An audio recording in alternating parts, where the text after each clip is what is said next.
Thanks for choosing to listen to this Late Night Linux Family podcast. We're only able to do this because of the people who support us.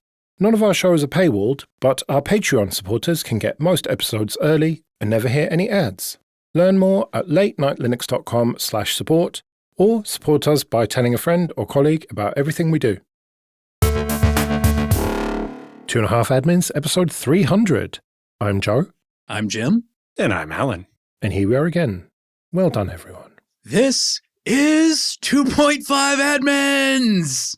Before we get started, your customary Clara article plug, Alan, is tuning ZFS for databases.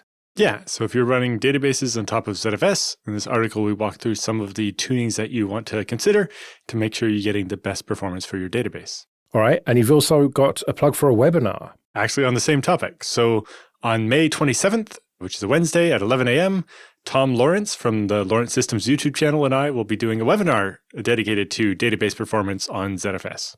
So come check it out live or watch it on our website afterwards. Right, well, links to both of those in the show notes. I think we need to talk about this IPv8 proposal. The Register's headline is quite funny. Veteran network architect proposes IPv8 to improve IPv4, not leapfrog v6. So basically, the idea is to add an area code, like phone numbers in North America, to IPv4. So, IPv4, you got your 4 octets, 32-bit address space, and the proposal with IPv8 is to basically go to 8 octets, but the first 4 octets are basically the ASN number, the autonomous system number, the ISP, basically, of the IP address, and create something that would be, they claim, compatible with IPv4. Except I don't think it's actually going to work the way they think it does. Or the way the chatbot helped them hallucinate that it does. So I think the fact that they mention area codes is very telling. So I know half of our audience isn't North American, so I'll try to explain. We have area codes in the UK. I don't know if they work the same way, though. So here in the 80s, your phone number would have been 10 digits, a 3-digit area code, 3-digit, what was called an NPN, and then the 4 digits that was like your house. But normally, if you were making a local call, you would dial just the 7 digits, not the first 3. You wouldn't have to put in the area code unless it was long distance. You would just put in the 7 digits, and it would assume you meant in the same area code you're already in, and it would connect you to that person. And that allowed you to reach the local person most of the time, but if you wanted to call a different area code in a different state, somebody could have that same 7-digit phone number, but in a different area code. And so the area code was basically what allowed you to get to a different region. That's exactly how it worked here in the UK as well. Okay. And so I can see why you thought just add area codes to IP addresses and it'll be fine. Except for the internet to work how we want it to work, 8.8.8.8 still has to be the official one from area code 0 or whatever, not you can have a different 8.8.8.8 on every different ISP's network. So the compatibility with IPv4, I think, is overblown in their description of what IPv8 would do. The fact that only the router would need to know about these area codes, except for you can't make the IP addresses both be globally unique without the area code, and with the area code, we get more IP addresses by having the same IP in a different area code not be the same thing. So I really don't see how they think this is compatible. I don't think it's necessarily a bad idea, but I don't see how it means devices that speak IPv4 would just continue to work. The veteran network architect thing kind of grabbed my attention too. I'm not sure where that crept in or who originally said it, but that's something the Register probably should have pushed back on. This guy has essentially zero internet presence prior to the submission of this RFC draft. It's difficult even to find his company's webpage looking for his name, which actually is typically listed as Jamie, not James, which is part of the difficulty. When you finally arrive at, quadlii.com is his company's page, and you go to the team, you see Jamie Thane listed as founder/CTO/inventor, and there is no text there. There's nothing about what he's done before, any accomplishments. Some of the other people on the team at least have a link to their LinkedIn profile. He doesn't even have that. I'm not even entirely sure this is an actual human. I was going to say, this is sounding a little bit agentic, perhaps. I'm not saying there is no human named Jamie Thane. I'm just saying whether there is or isn't, it doesn't appear to make much material difference in terms of what you can find out about that person and their career in network architecture. But this kind of blew up on the internet in certain circles. Like, wow, this is actually, potentially a good idea. Some people were saying, other people saying, no, this is a terrible idea for privacy and tracking and everything. But it seems like it's not even particularly viable from what Alan has said then.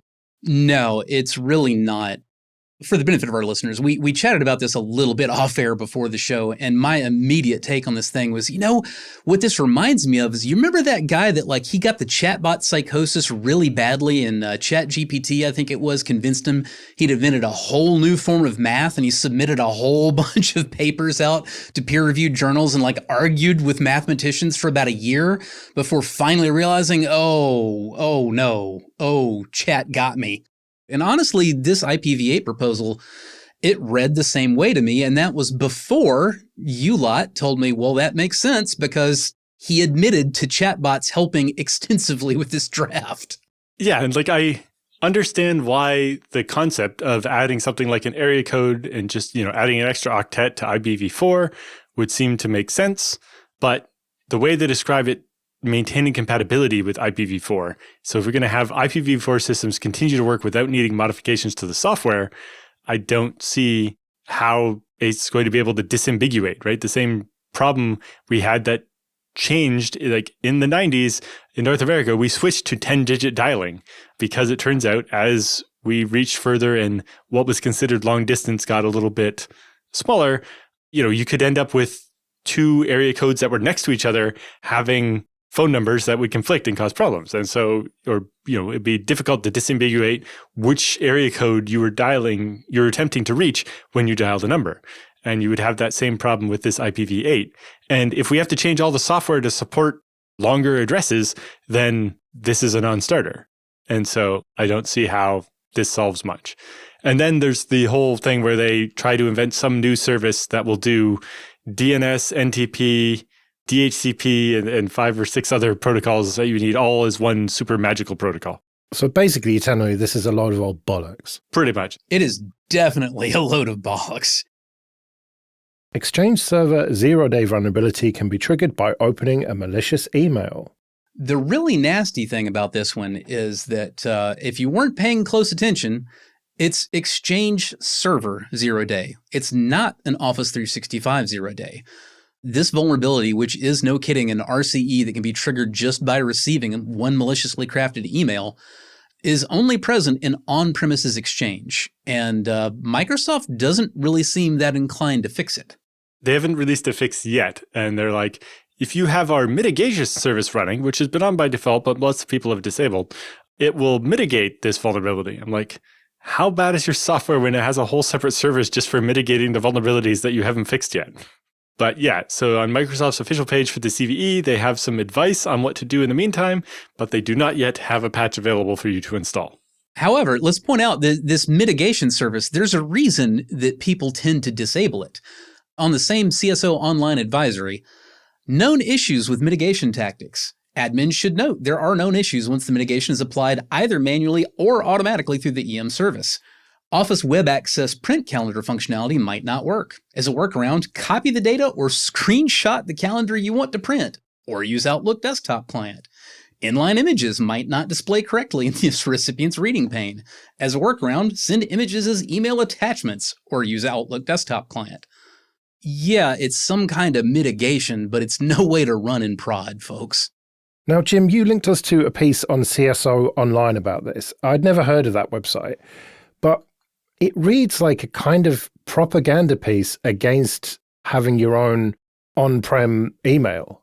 It just keeps saying, oh, this is why you shouldn't do on-prem email. You should just use the cloud, which I know we've kind of basically said that you pretty much should use the cloud if you want your emails to get delivered. But I don't know, this has a certain undertone to it to me. I think it has an undertone of pragmatism. I hadn't heard of this site either, but I linked it because that was where I originally found the news, and having read it and then read through Microsoft's actual alerts and advisories, I saw nothing wrong with it. It was the best write-up I'd found of it.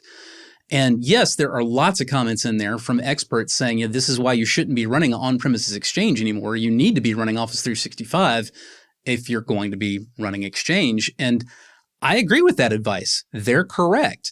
Microsoft doesn't really care about on-prem anymore, and they don't really want you doing it anymore. They want you in the cloud where you're under their thumb and where they can more easily charge you a nice, repeatable, predictable subscription revenue.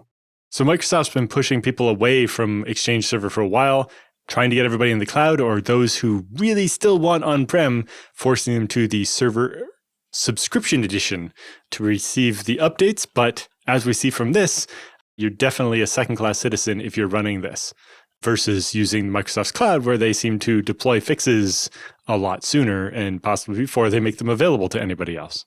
The fact that the mitigation tool is now called the Exchange On-Premise Mitigation Tool, or EOMT, suggests that they realize that on-prem is very much not the same as far as they're concerned. It's like they're not running this software in the cloud for you. They're running what seems to be pretty different software. I think, Joe, that what you were seeing is propaganda by a bunch of consultants that wanted to push Microsoft services is actually those consultants who understand Microsoft's push, saying you don't want to get in the way of that 900-pound gorilla and it doesn't want you to keep doing this anymore. And they're correct. They're saying it's like a tide, give into it, essentially. Well, they're saying if Microsoft is trying to push you, resisting is not in your interest. Yeah. You either go to something not Microsoft or you do what Microsoft wants you to do. Because otherwise you get left out in the cold for weeks with a vulnerable email server that can be triggered by you opening an email.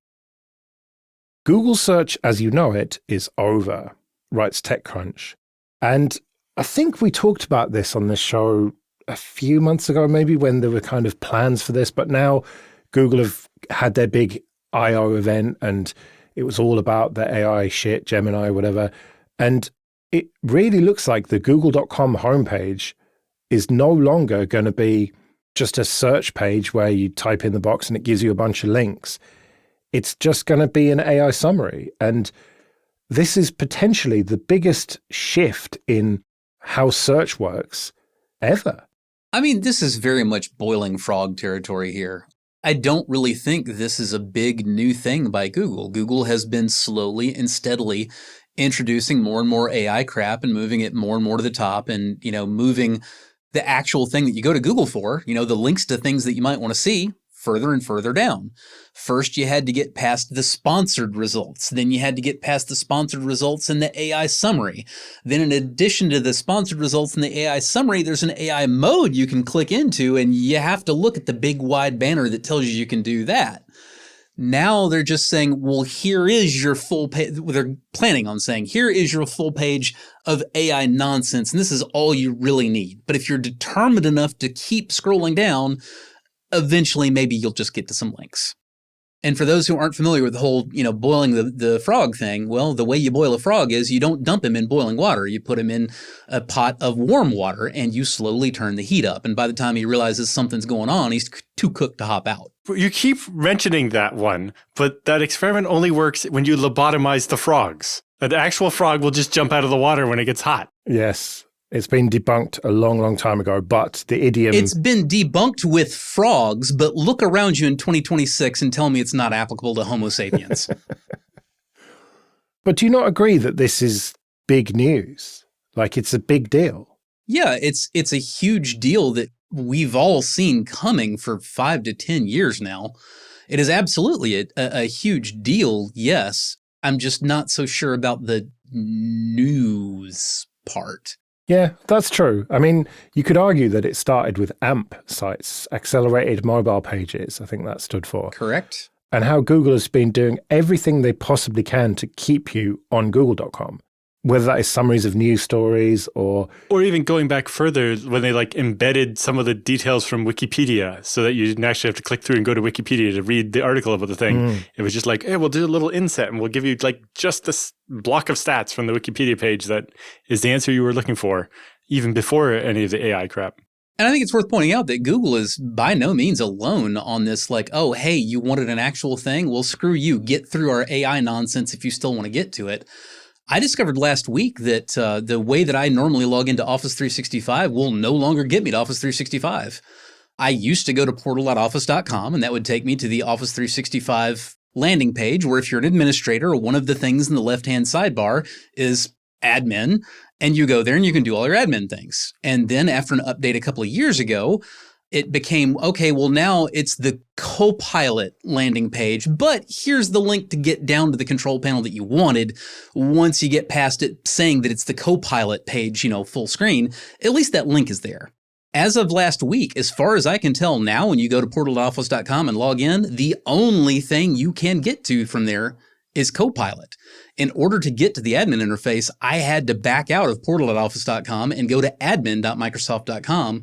That was the only way I could get to the actual admin for Office 365 at all.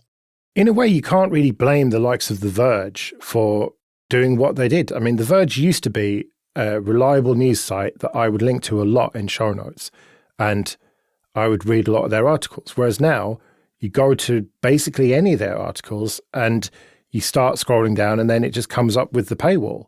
And yeah, you can get around it with reader mode and stuff like that and, the various paywall removal sites. But it has really started to annoy me to the point where I don't really like linking to The Verge anymore. But you can kind of see why they're doing it. Like, as a publisher, it used to be people would search for, latest MacBook or whatever, and then you'd have links to Ars Technica, The Verge, The Register, whatever, talking about it. Whereas increasingly, the details are just on Google. And so the rest of the publishers, where the information actually came from in the first place, are just getting completely shafted by Google. And of course, the solution for this that will never scale, because most humans will never do it, but those of us who can and are willing to really freaking still should, is to deliberately go and pay for things that you value, because if you don't, they're going to go away. I am not preaching a religion I don't practice here. I pay my money every month to have use of the Kagi search engine, which is still a search engine. It's not just a Google wrapper. It's not just, an AI bunch of crap. And honestly, I like it better than Google, even than pre-AI Google. It's got a lot of good features. And it's not rebadged Bing either. It's not rebadged Bing either. I also pay for The Guardian because there's no longer really a major mainstream US news site that I can trust to be reasonably nonpartisan. So I pay The Guardian because I value their news. Do I have to? No, I can get to all their articles without paying, but I give them money because I value what they're doing. And I implore you, if there are things that you value in this world, please go support them. They need you. Yeah. The old model has just broken. As we talked about with Facebook 5 years ago on this show, if you're not paying for the product, you are the product. This is one of many old models that is broken. And I'm technically asking everybody to go back to a considerably older model. I'm asking everybody to return to the days of patronship, when there was something that you liked in the world and you happened to be a ridiculously rich landed noble. You absolutely just paid for the entire life and work of like a composer or an author or a painter that you liked. Patronage was how the Renaissance happened. Rich people paid for art to happen. And because you could actually live and do it, we got a lot more of it. Now, these days, you don't have to be a landed noble. We have so much better ways to distribute much smaller sums of money. Now it's possible for tens of thousands of people to come together, and no one of them has to pay a lot of money, but together they can really effectively support rather large things. And I'm asking you, please voluntarily go do that. Go do that because it makes you feel better about yourself. Go do that because it's something you can brag about. Do it for all the same reasons those rich assholes did it several hundred years ago, but do it. And this is definitely not an advert for our Patreon. The hell it isn't. It is. We count too. It's not just us. But I mean, that is actually a very good point, because there are a couple of different ways of addressing this. And The Verge took one route, which is we're going to lock everything away and be adversarial. We and several other, properties, including, for example, The Guardian, which I mentioned earlier, took a different route. We said, hey, you can support us. Please do support us. We could use your support. And yeah, do that. Kevin, who's a patron, wrote to us with a question. Is it worth it for some open source company to try and buy ZFS from Oracle? From what I think I remember, the ZFS license can be changed by the rights holder, so it can be properly integrated into the Linux kernel. Additionally, here in the States, Oracle has likely overextended itself.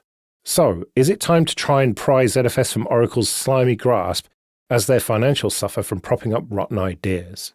I love the energy, but realistically, no. Nobody has enough money to make Oracle wake up and pay attention. Even if Oracle desperately wants money, they want enough of it that, I mean, who is going to offer enough money for that to make them pay attention? The closest I could come up with is Canonical, and no, their pockets are not deep enough to get Oracle's attention. And I don't think it would accomplish as much as you think it would. Yes, Oracle has the right to change the license on their code, but that doesn't necessarily impact what everything else is. And it's not going to convince, Greg KH and Torvalds to actually merge it, even if the license wasn't the problem. I don't think that's necessarily true. No, I don't say they're that much against it. I'm just saying it didn't automatically solve all the problems. Oh, yeah, it's not just an instant fix, no. But I think that, if we were to wave our magic wand and, somebody was just to waltz in from the wings with all the goodwill in the world and pry ZFS loose from Oracle and, make like the MIT license, an acceptable license for Cuddle 3.0, which is kind of what that basically boils down to. The rights holder has the right to create a new version of the Cuddle license, and users can then choose which license they wish to apply. That kind of dual licensing absolutely would silence the licensing issue that, has very rightfully kept Torvalds or Greg KH from even thinking about, putting that in the mainline Linux kernel. But I do think Alan's correct. It's not like it would just be in the Linux kernel the next day. There would still be a lot of resistance, and it's hard to say where it would go from there. It would be worthwhile if it would happen, but I think we have way more likelihood of convincing Oracle to actually do it than convincing Oracle we have enough money for it to care about us. Let's do some free consulting then. But first, just a quick thank you to everyone who supports us with PayPal and Patreon. We really do appreciate that. If you want to join those people, you can go to 2.5admins.com/support. And remember that for various amounts on Patreon, you can get an advert-free RSS feed of either just this show or all the shows in the Late Night Linux family. And if you want to send in your questions for Jim and Alan or your feedback, you can email show@2.5admins.com. Pear writes, I want to set up an email server for my own internal use that I can also access via Tailscale. The number of accounts and devices will be in the single digit, one account per device. I will need POP3 without encryption since I haven't found IMAP support in clients for Amiga and Atari ST. In earlier episodes, you said that you use Dovecot and Postfix, but can I use only Dovecot as the internet suggests to be possible? Well, if you don't need SMTP, then you don't need Postfix. But if you do need SMTP, as in you actually need to be able to send mail, not just read it from your your 8-bit clients, then you will need Postfix or some other SMTP daemon. This can be a little bit misleading because modern versions of Dovecot have included an SMTP proxy. But the purpose behind that proxy is to allow you to do all of the SSL configuration in a single daemon so that your SSL configuration for your IMAP or your POP3 also applies to your submission, port 587, TLS encrypted after you begin the session, SMTP stuff. That can be a lot nicer because the configuration stanzas for SSL stuff, they tend to be really weird and very, very different from one application to another. So it can definitely make your life easier to leave off the encryption from the SMTP server and just use Dovecot and only Dovecot facing the internet with 587 proxy down to the raw 25, on your eventual MTA. Do you know if that passes the IP address in some way, that the real MTA can log the correct IP address for the incoming mail? Yes. Okay. I'm a little interested in what Par is trying to do with needing an inbox for each machine. It sounds like it might be fun. Personally, I hope that he's implementing some kind of like Ansible or Salt stack for Amiga and Atari ST as distributed by POP3 email. That would be kind of neat. Michael writes, I've been running my own cPanel server for at least 15 years now. I host several small websites and one quite large one. It's been getting harder and harder to host your own email and web services due to spam and denial of service attacks. Recently, my server has been the target for a DDoS.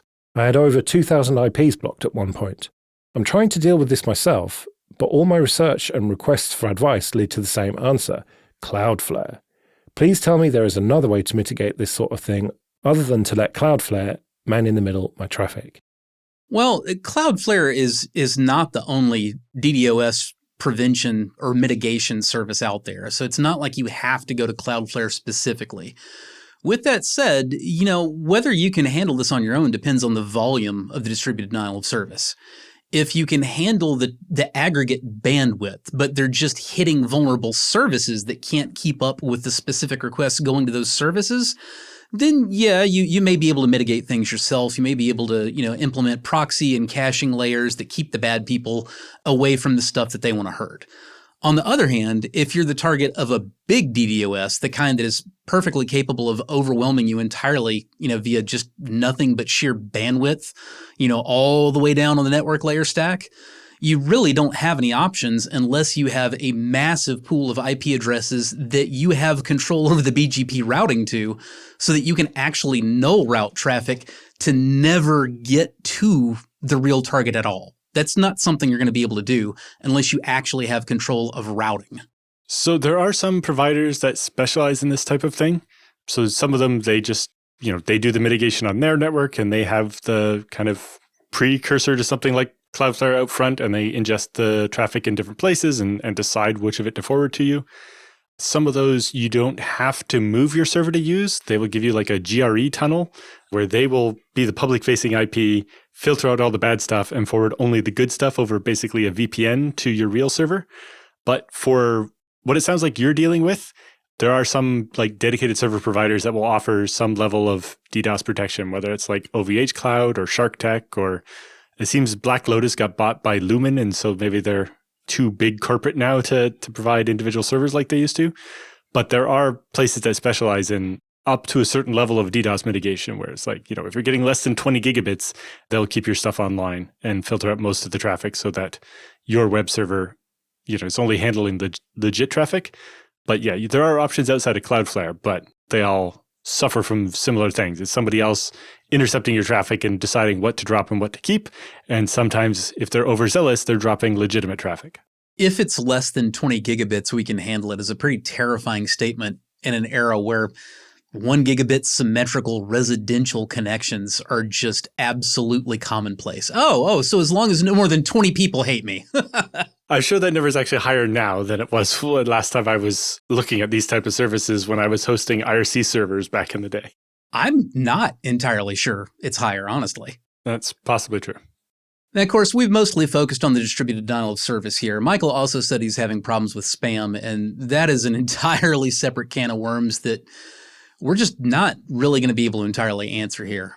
I have had pretty good luck keeping on top of spam on my own personal mail server, running Spam Assassin and custom crafting rules of my own as I need to in order to adapt to the flow of spam that I see. But if you're just wanting something where you just install program and don't think twice about it again, and spam is no longer a problem, no, we don't have an answer for you. Right, well, we better get out of here then. Remember, show@2.5admins.com if you want to send any questions or your feedback. You can find me at joelrest.com/mastodon. You can find me at mercenarysysadmin.com. And I'm at alanjude.com. We'll see you next week.